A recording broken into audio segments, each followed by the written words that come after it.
Good evening, and thank you for joining today's town hall. It's certainly hard to believe that we are already in November. November got here rather quickly. Like they say, time flies when you're having fun. Thank you so much for joining me this evening. We're going to talk about a few important items. The first being the strategic plan and a couple of components from that. One being the Vision Week results and student attendance. Then we're going to talk a little bit about Bond 2022 again, and then if there is time, we will have an opportunity to open it up for questions. First, I want to talk about our strategic goals. The board adopted 7 new strategic goals in the new strategic plan 2.0. That first goal is to increase the percentage of third graders whose score meets grade level or above on STAR reading, going from 40% to 54% by August of 2025.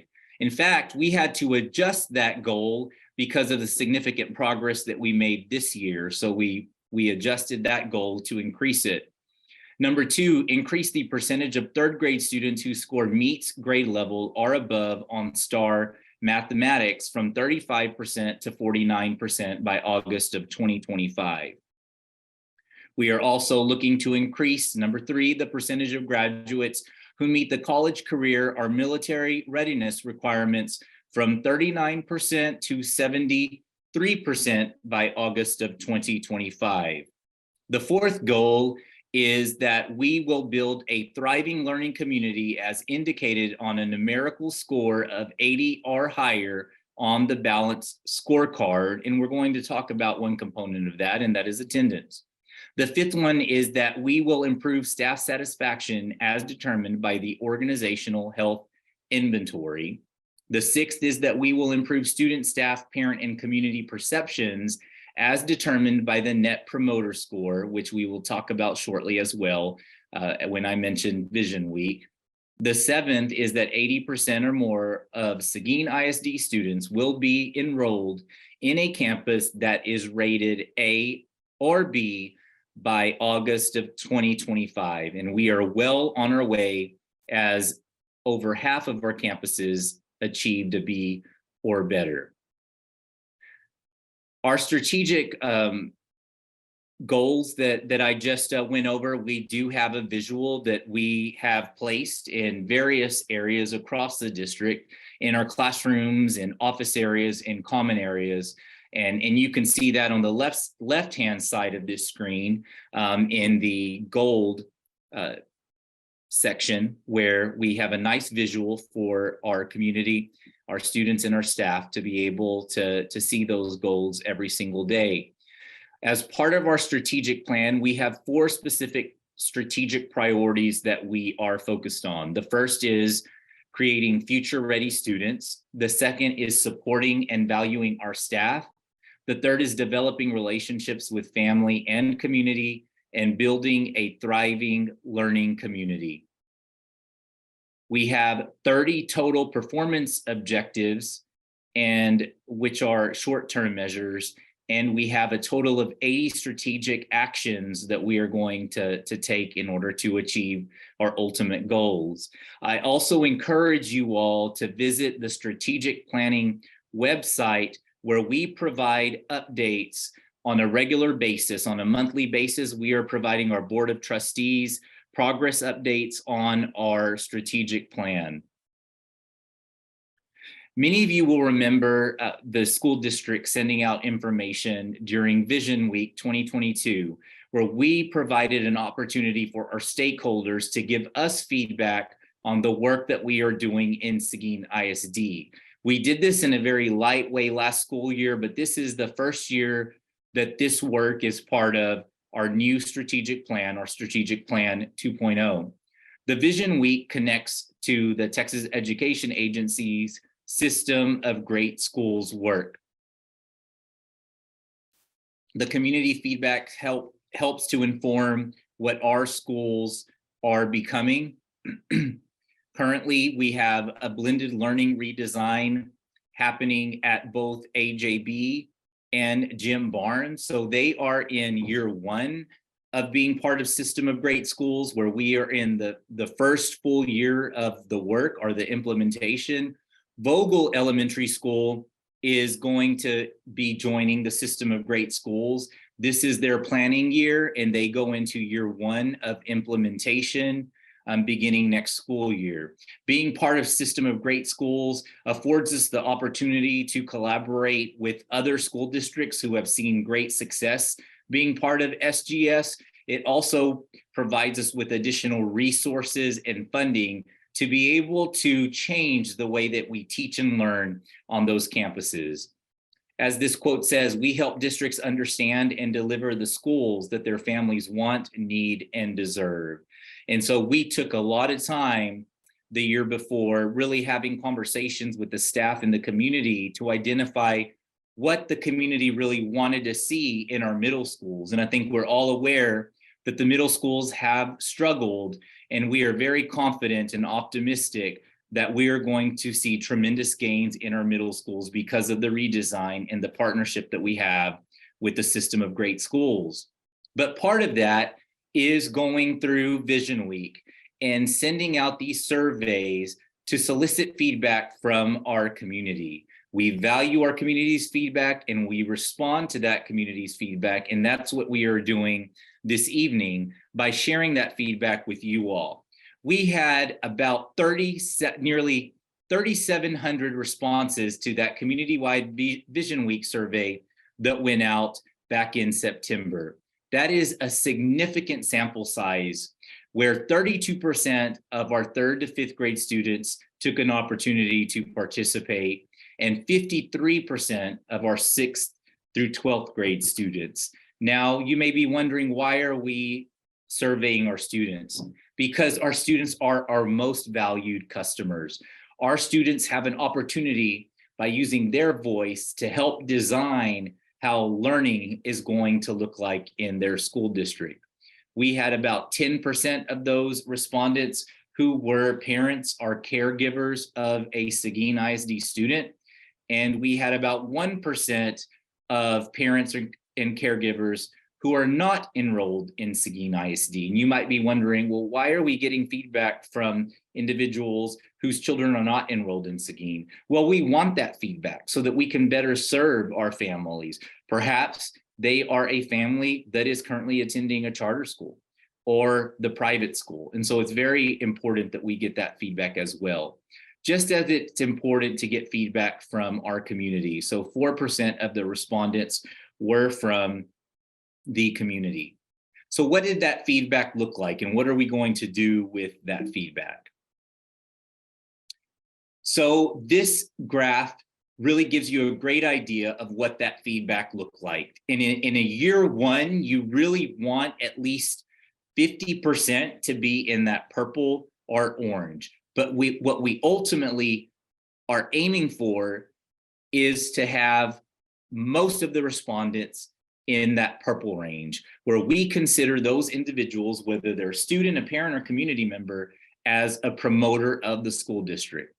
In response to the question, would you recommend your school to a friend, sibling, or family member, 3rd through 5th graders showed the highest level of approval, while 6th through 12th graders showed the highest level of attraction. Perhaps with the changes that are happening, especially at the middle schools, we will start to see a difference within that promoter score as we move forward. So as you can see, our 3rd through 5th grade students, more than 50% of them would be considered promoters. They would highly recommend their school to others. Where we certainly continue to have work to do, you can see the feedback that came from parents, where about 35% or so would be considered promoters. And we want to aim for 80%, 90%, 100% of our parents being promoters and community members. You have a significant portion who are passive, and then you have the yellow, where they are detractors. And so we've got to really gain from all of these individuals are what are the things that are worth celebrating? What are the things that our stakeholders are most proud of? And then what are those areas that we need to work on as a school system to bring our detractors and our passive stakeholders to the promoter side? So we will continue to use that data to enhance the way that we teach and learn in our schools and how we communicate. One of the things that I wanted to bring to your awareness was attendance. This is part of our strategic plan. And for this year, our performance objective is that Seguin ISD's goal is to be at 93% or more overall by the end of this school year. We had made tremendous gains after historically struggling with attendance prior to COVID. COVID hit, and of course, we had students learning remotely. You had students learning face-to-face. You had students, parents, families, staff getting COVID. So it had a tremendous negative impact on our overall attendance. So we are working to get back to where we were pre-COVID. So I want to remind our parents that official attendance is taken at 10 a.m. and high school course credit is tied to attendance. Students have to be in class 90% or more of the time. We have had a Missing Matadors Matter initiative since the 2017-2018 school year. And we saw significant gains during that 2017-18 and 18-19 school year until COVID hit. Now, what is acceptable is that green area where 9 or fewer absences occur in a school year. Where parents will receive warning is when there are 10 to 17 days absent. And chronic or truant is when a student is out 18 or more days. Here are our current attendance rates at our campuses. We are making progress over last year, but there is still work to be done. As you can see, our elementary schools are faring better, but our secondary schools still have some work to do to get to that 93%. So I want to encourage our parents to get your children to school, of course, unless they are sick. And there is a truancy hotline as well. If you have any questions or would like to report something related to truancy, there is a truancy hotline where you can call in at 830-401-8617.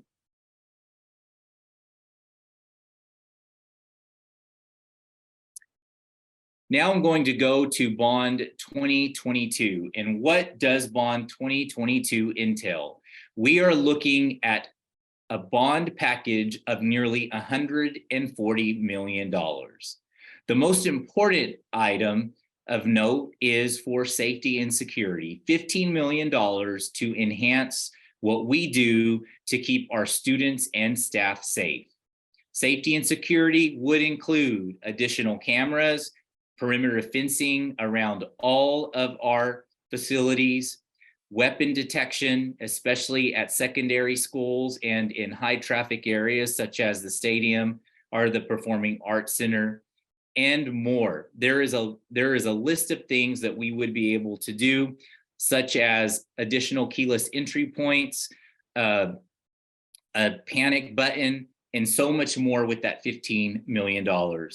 The construction of a new McQueeney Elementary School for $54 million. We are finalizing the deal with the property, and we are moving forward with that property for McQueeney Elementary School, which was part of Bond 2019. As part of this bond, we are looking at replacing McQueeney Elementary School for $54 million. Because of the capacity that has been reached at Barnes Middle School, we're looking at a $24.3 million to add additional classroom space, to expand the library, the cafeteria, and to have additional classroom space for areas such as fine arts and CTE. For just under $9 million, we have the Ag Science facility. For just under $4 million, we have the transportation facility and expansion. For Proposition B, we have the baseball and softball complex for $7.5 million. Keep in mind that we currently do not have an Ag Science facility in Seguin ISD, and we do not currently have our own baseball facility in Seguin ISD. We would be looking at additional land for our third middle school. So we are asking for $2 million to secure that land, because that need will come as the growth comes in Seguin ISD, and various campus projects such as roof replacements, plumbing and HVAC, technology infrastructure, buses, and furniture. Furniture would be replaced at all campuses except for AJ Breezy Meister and the high school. As you can see here, this is not an official rendering of what McQueeney Elementary School would look like, but it would be a campus that would have the capacity for about 800 or so students. Currently, McQueeney has just over 300 students. Most of the growth that is happening within our boundaries is happening in that attendance zone. So we are looking to be able to accommodate that growth that's coming. As you can see, it would likely be a 2-story facility. In addition, down the road, we would need to replace Weinert Elementary and finish the second phase at Jefferson. We would be required to close down those schools for construction, which would mean that we would need to do some rezoning. And so that 800 would be able to accommodate those students for a few years until that attendance zone solely fills that campus. As you can see with Barnes Middle School, we would be adding additional classroom space. Those areas that are in blue are purple on your screen, expanding the cafeteria and the library, adding additional fine arts and CTE space. And a very important issue that is a safety concern is the drive and parking at Barnes Middle School. Many of you have experienced the parking and the drive at drop-off or during evening events. This would give the campus enough parking for our staff, as well as the ability to be able to accommodate when there are evening or daytime events happening for families. As you can see, the transportation facility would be expanded. You can see the existing portion in white and the new addition in gray. We currently do not have enough parking for our staff. And as the district grows in a school district that is almost 400 square miles, a lot of growth is going to happen outside of the city, which will require students to take the bus. And so that would mean additional staff down the road, additional buses. And so we would be looking to accommodate not only our current and existing buses and staff, but to accommodate for the future. As you can see, for the baseball and softball complex, there would be some shared facilities,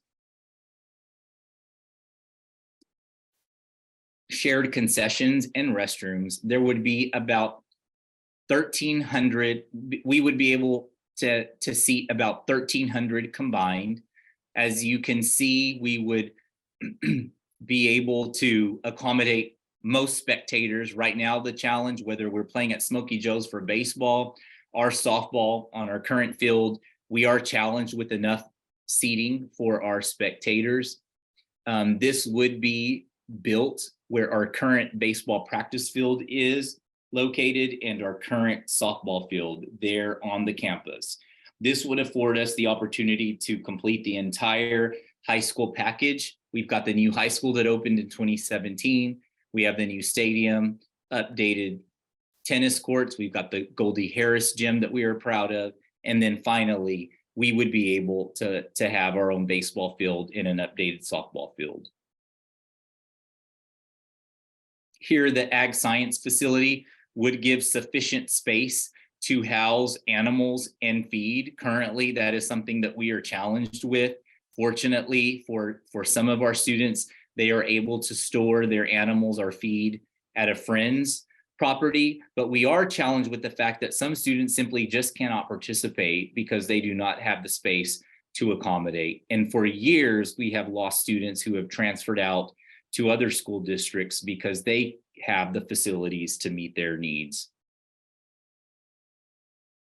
So how does this impact us as a taxpayer?